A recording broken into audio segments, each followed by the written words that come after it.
If that's what you said. Yes. So why are we having this back and forth about whether the military can come in or not? The military has never come in to conduct our elections. The APC is only engaged in political acrobatics and legal jump-about. We are not putting the military to conduct the election. No, the 700,000+ staffs that INEC is employing are the ones to do the election, plus the INEC internal staff. The military are only there to secure the towns. As there is a war right now raging out in the northeast, the military are to be called out to secure these spaces. If there is no military, me, who lives in Abuja, would not come out to vote. No. Okay, so how do you react to this? Mr. Ononuju, how do you react to this? They are not conducting the elections. No, they are not. Okay. They are securing our towns. They are securing the roads. There is nothing wrong with the military staying in between the entrance between Kefi and Abuja to be sure that band of thugs are not hired from Kefi to rush into Abuja. Okay, Mr. Ononuju, we don't have time and we have to go real quick. Where nobody can find them. How do you react to this judgment? All over to protect the space. Mr. Ononuju? Yes. You will react to this, then we can get Mr. Obahiagbon to react because we're out of time so that Mr. Tam George can close it up. A judgment delivered by Justice R.M. Aikawa of the Federal High Court in Sokoto in the suit marked FH, all the numbers and others, had restrained the President and INEC from engaging the service of the Nigerian Armed Forces in the security supervision of elections in any manner whatsoever in any part of Nigeria without the act of the National Assembly. Now, that's another court judgment. We talked about one earlier. This is another one. So how does this work as we go into the elections?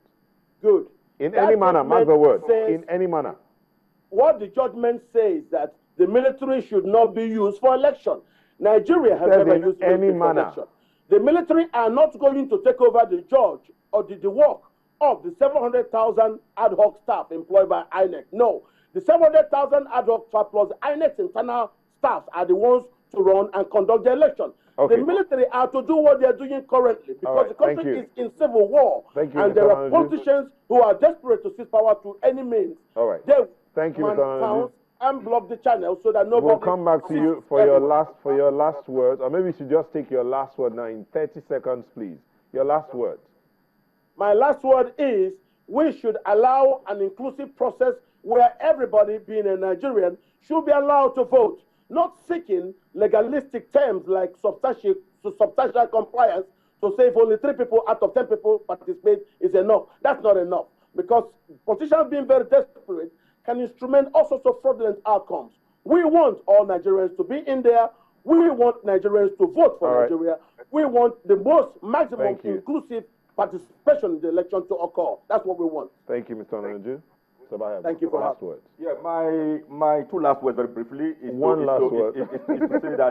say that the court judgment you read is very clear.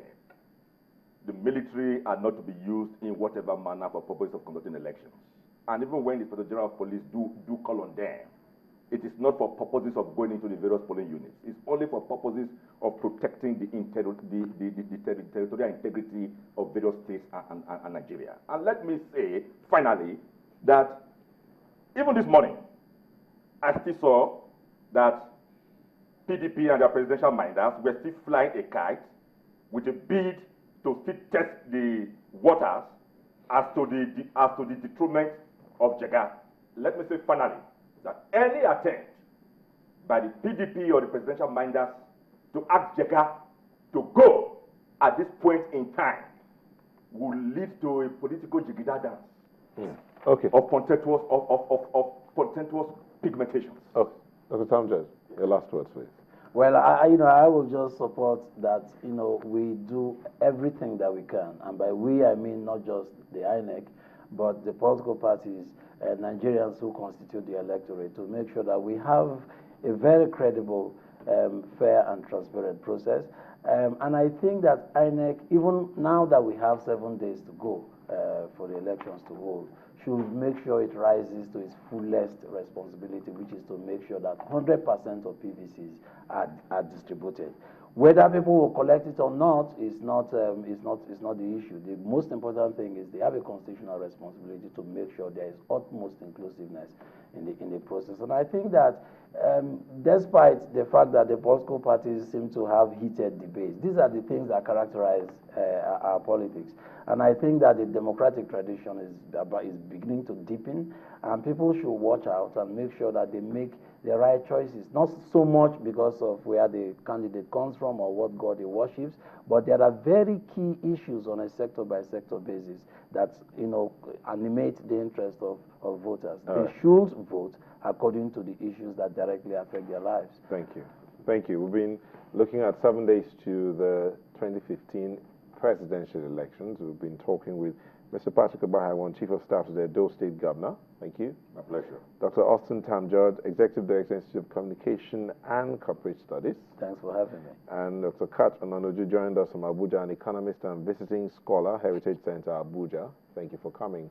Thank you for having me. Now, we're going to go on a quick break, but just before we go, remember you hold the power in your hands. Go out, pick up your permanent voter cards, and on that election day, which we'll continue to do this in the course of our programming, help to educate you. Make sure your hands are properly washed so that your thumbprint can be read. We'll be back shortly.